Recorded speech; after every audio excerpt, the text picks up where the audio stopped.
ಇಡೀ ಜಿಲ್ಲೆದು ration cards ಜೊತೆ ಯಾರಿಗೆ ಪೆನ್ಷನ್ಸ್ ಬರ್ತಾ ಇತ್ತು, senior citizens, widow pension, specially abled pensions ಸದ್ಯದ ಮಟ್ಟಿಗೆ 3 months ಅಂತ ನಿಂತಿದೆ. ಅದು ವೆರಿಫಿಕೇಶನ್ ರೀಸನ್ ಇರ್ಬೋದು ಅಥವಾ ಇನ್ಕಮ್ ಸರ್ಟಿಫಿಕೇಟ್ ರೀಸನ್ ಇಂದ ತುಂಬಾ ಜನ. ಆಮೇಲೆ KGF ಅಲ್ಲಿ ವಿಶೇಷವಾಗಿ ಪೆನ್ಷನರ್ಸ್ ಟೋಟಲ್ ಇರೋದು 37,707. ಅದ್ರಲ್ಲಿ 13,000 ಪೆನ್ಷನರ್ಸ್ಗೆ ತೊಂದರೆ ಆಗಿದೆ. ಯಾಕೆ ಇನ್ಕಮ್ ಸರ್ಟಿಫಿಕೇಟ್ ಅಂದ್ರೆ, ಇನ್ಕಮ್ ಸರ್ಟಿಫಿಕೇಟ್ 32,000 ಲಿಮಿಟ್ ಮಾಡಿದ್ದಾರೆ. ಯಾವುದೇ ಒಂದು ರೇಷನ್ ಕಾರ್ಡ್ ಅಲ್ಲಿ ಒಂದ್ ಫ್ಯಾಮಿಲಿಯಲ್ಲಿ ಒಬ್ಬರಿಗೆ ಗೃಹಲಕ್ಷ್ಮಿ ಯೋಜನೆನೂ ಬಂದು, ಪೆನ್ಷನ್ ಬಂದು, ಮತ್ತೆ ಅದರ್ ಬೆನಿಫಿಟ್ಸ್ ಬಂದಾಗ ಗ್ರಾಮೀಣ ಭಾಗದಲ್ಲಿ ಇದು ಒಂದ್ ಸಮಸ್ಯೆ ಆಗುತ್ತೆ. ಗ್ರಾಮೀಣ ಭಾಗದಲ್ಲಿ ಒಂದ್ ಕುಟುಂಬ ಪೋಷಣೆ ಮಾಡ್ಲಿಕ್ಕೆ ಡೈರಿಯಿಂದ ಹಸು ತಗೊಂಡಿರ್ತಾರೆ, ಮತ್ತೆ ಡೈರಿಗೆ ಒಂದು ಬೆನಿಫಿಟ್ ಬರುತ್ತೆ. ಸರ್ಕಾರದ್ದು 5 ರೂಪಾಯಿ ಅಷ್ಟು ಸಹಾಯಧನ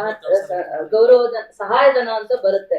ಸೊ ಇವೆಲ್ಲ ಅಕೌಂಟಬಿಲಿಟಿ ಇರೋದ್ರಿಂದ ಆ ಕುಟುಂಬದಲ್ಲಿ ಯಾರಿಗೆ ಸೀನಿಯರ್ ಸಿಟಿಸನ್ ಇರ್ತಾರೆ, ವಿಡೋ ಪೆನ್ಷನ್ ಅಲ್ಲಿ ಇರ್ತಾರೆ, ಅವ್ರದೆಲ್ಲರಿಗೂ ಪೆನ್ಷನ್ ಸ್ಟಾಪ್ ಆಗಿದೆ 3 months ಇಂದ. ಗೃಹಲಕ್ಷ್ಮಿ ನಿಂತಿದೆ ಅಂತ ಯಾರು ಫೈಟ್ ಮಾಡ್ತಾ ಇಲ್ಲ. ಸೀನಿಯರ್ ಸಿಟಿಸನ್ ಪೆನ್ಷನ್ ನಿಂತಿದೆ 3-4 months ಇಂದ ಅಂತ ತುಂಬಾ ಜನ. ಆಮೇಲೆ ರೇಷನ್ ಕಾರ್ಡ್ಸ್ ಕೂಡ ತುಂಬಾ ಕಡೆ BPL ಕ್ಯಾನ್ಸಲ್ ಆಗಿದೆ ಅನ್ನೋದೇ ಅವ್ರಿಗೆ ಡೌಟ್ ಇದೆ. ಆದ್ರೆ ಅದು BPL APL ಆಗಿದೆ ಅನ್ನೋಂತ ಸತ್ಯ ಅವ್ರು ತಿಳ್ಕೊತಾ ಇಲ್ಲ. ಈ ತರದ ಒಂದು ಸಮಸ್ಯೆಯಿಂದ ಸ್ವಲ್ಪ ವಂಶೋದಯ ಮಲ್ಟಿ ಸ್ಪೆಷಾಲಿಟಿ ಆಸ್ಪತ್ರೆ ಕೋಲಾರ. ಇಲ್ಲಿ ಅತ್ಯಾಧುನಿಕ ತಂತ್ರಜ್ಞಾನವನ್ನ ಬಳಸಿ ಎಲ್ಲಾ ಮೂಳೆ ಸಂಬಂಧಿ ಕಾಯಿಲೆಗಳಿಗೆ ಪರಿಹಾರ ಸಿಗುತ್ತದೆ.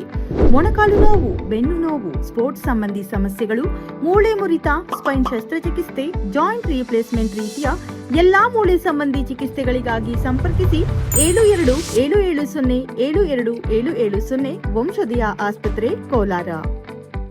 ಒಂದು ಸರಿಯಾದ ಮಾಹಿತಿ ಈಗ ಹೇಗೂ ನೀವು ಬಂದಿರೋದ್ರಿಂದ ಒಂದು 2 ಕ್ಲಾರಿಫಿಕೇಶನ್ಸ್ ಪೆನ್ಷನ್ ಬಗ್ಗೆ ಹೇಳ್ತೇನೆ ಮೇಡಮ್. ಈಗ ನಮಗೆ ಸಂದೇಹಾಸ್ಪದ ಯಾವುದು ನಾವು ಗುರುತಿಸಿದೀವಿ, ಆ ಸಂದೇಹಾಸ್ಪದ ಪೆನ್ಷನ್ಗೆ ಮನೆ ಹೋಗಿ ವೆರಿಫೈ ಮಾಡಿ ಅದು ಆಹಾರ ಅನಹಾರ ಸ್ವಲ್ಪ ಚೆಕ್ ಮಾಡಿ ಹೇಳಿದ್ದೀವಿ.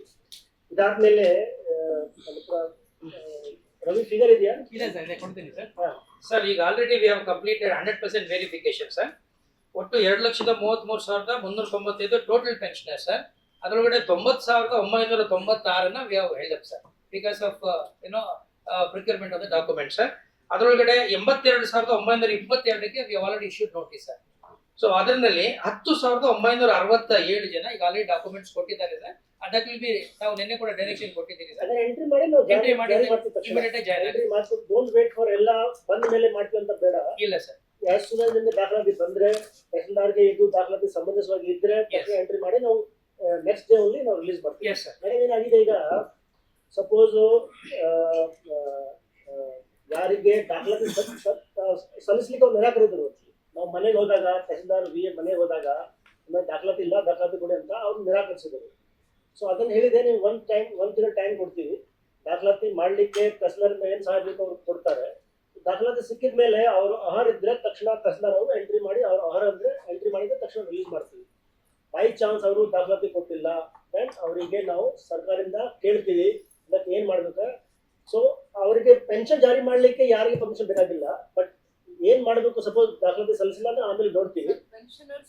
ಲಾಸ್ಟ್ ಹೇಳ್ತೀವಿ ಮೇಡಮ್.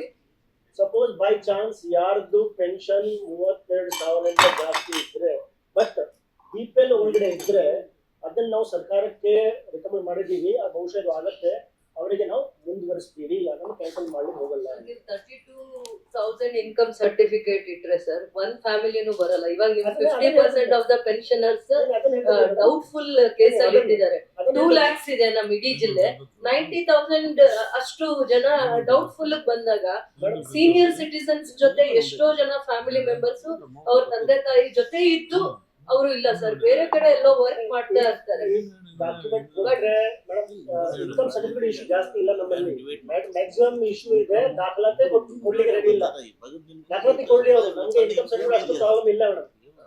ಅವರು ದಾಖಲಾತಿ ಕೊಡ್ಲಿಕ್ಕೆ ರೆಡಿ ಇಲ್ಲ. ಅದು ದಾಖಲಾತಿ ಕೊಟ್ರೆ ಅವರು ಸಹಾಯ ಮಾಡ್ತಾರೆ, ಅವರಿಗೆ ಸ್ವಲ್ಪ ಇದ್ರ ಲಿಮಿಟ್ ಆಗಲಿ ಅಂತ ಅವ್ರು ನೋಡ್ತಾರೆ ಆಕ್ಚುಲಿ. ಬಟ್ ದಾಖಲಾತಿ ಕೊಡ್ಲಿ ಅಟ್ಲೀಸ್ಟ್. ನಮ್ಗೆ ದಾಖಲಾತಿ ಎರಡೇ, ಒಂದು ವಯಸ್ ಬಗ್ಗೆ, ಒಂದು ಆದಾಯ ಬಗ್ಗೆ ಅಷ್ಟೇ, ಬೇರೆ ದಾಖಲಾತಿ ಕೇಳ್ಕಲ್ಲ ನಾವು. ಇನ್ನೊಂದು ಆಪ್ಷನ್ ಇದೆ ಸರ್. ಈಗ ಯಾರು ಸಾಮಾನ್ಯ ಹಾಕ್ತಾರೆ, ಒಂದು ಫ್ಯಾಮಿಲಿಯಲ್ಲಿ 4 ಜನ ಮಕ್ಕಳಿದ್ದು ಪ್ರೈವೇಟ್ ಕಂಪನಿ ಕೆಲಸ ಮಾಡಿದ್ರು ಕೂಡ ಪ್ರೈವೇಟ್ ನಿಮ್ಗೆ 30,000 ಇರ್ತದೆ, ದಿಸ್ ಮೋರ್ ದನ್ 3 lakhs. ಅಂತ ಸಮಯದಲ್ಲಿ ಏನ್ ಮಾಡ್ತಾರೆ, ಅವ್ರ ಕುಟುಂಬದಿಂದ ರೇಷನ್ ಕಾರ್ಡ್ ಬೇರೆ ಮಾಡ್ಕೊಟ್ರೆ, ಬೈಫಿಕೇಶನ್ ಆಗ್ಬಿಟ್ರೆ ಪೇರೆಂಟ್ಸ್ ಇನ್ಕಮ್ ಇರೋದಿಲ್ಲ ಅವಾಗ. ರೇಷನ್ ಕಾರ್ಡ್ ಅಂದ್ರೆ idea ಇಲ್ಲ, but ನಾವು ಎಸ್ ಸರ್, ಹಾಗೇನೆ ಆಕ್ಚುಲಿ ರೇಷನ್ ಕಾರ್ಡ್ ಅಲ್ಲಿ ಆ ಕುಟುಂಬ ಡಿವೈಡ್ ಆಗ್ಬಿಟ್ರೆ, ಆ ಡಿವೈಡ್ ನಂತರ ಒಬ್ಬರೇ ಹಲವಾರು ಅವ್ರ ಇನ್ಕಮ್ 30,000 ಬರೋದೇ ಇಲ್ಲ ಅವ್ರಿಗೆ, eligible for pension. Sir, central government ಒಂದು ಸಸ್ಪೆಕ್ಟೆಡ್ ಬೆನಿಫಿಷರೀಸ್ ನ ರೇಷನ್ ಕಾರ್ಡ್ ನ BPL ಇಂದ APL ಮಾಡ್ಲಿಕ್ಕೆ IT ಪೇಯರ್ಸ್ ಅಂದ್ರೆ ಯಾರು ಇನ್ಕಮ್ ಟ್ಯಾಕ್ಸ್ ಪೇ ಮಾಡಿದ್ದಾರೆ, ಟ್ಯಾಕ್ಸ್ ಪೇಯರ್ಸ್ ಲಿಸ್ಟ್ ಕೊಟ್ಟು ಎಲ್ಲಾ BPL ಕಾರ್ಡ್ಸ್ ನ APL ಮಾಡ್ಲಿಕ್ಕೆ ಒಂದು ಡೈರೆಕ್ಷನ್ಸ್ ಕೊಟ್ಟಿದ್ದಾರೆ. That is through central government ಒಂದು ಪ್ರೊಸೀಜರ್. ಆ ಪ್ರೊಸೀಜರ್ ಫಾಲೋ ಮಾಡಕ್ ಹೋದಾಗ BPL ಕಾರ್ಡ್ ಅಂದ್ರೆ family head of the family ಅವ್ರು ಇರ್ತಾರಲ್ಲ, ಅವ್ರು ಮಾತ್ರ ಪೆನ್ಷನ್ ತಗೊಂತಾ ಇರ್ತಾರೆ. ಹೆಡ್ ಆಫ್ ದ ಫ್ಯಾಮಿಲಿ ಕೆಳಗಡೆ ಇವರು 3 ಜನ 4 ಜನ ಯಾರು ಮಕ್ಳು ಇರ್ತಾರೆ, ಒಬ್ರು ಇಬ್ರು ಪ್ರೈವೇಟ್ ಕಂಪನಿಯಲ್ಲಿ ಕೆಲಸ ಮಾಡ್ತಾ ಇರ್ತಾರೆ. They may paid high salary.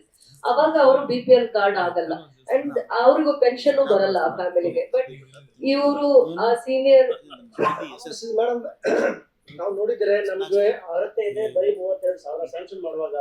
So EPL ಗೆ ಪ್ರಶ್ನೆ ಇಲ್ಲ. ನಮ್ಗೆ ತಹಸೀಲ್ದಾರ್ ಅವರು ಆದಾಯ 32,000 ಒಳಗಡೆ ಇದ್ರೆ ಅವ್ರು ಅರ್ಹ ಇರ್ತಾರೆ.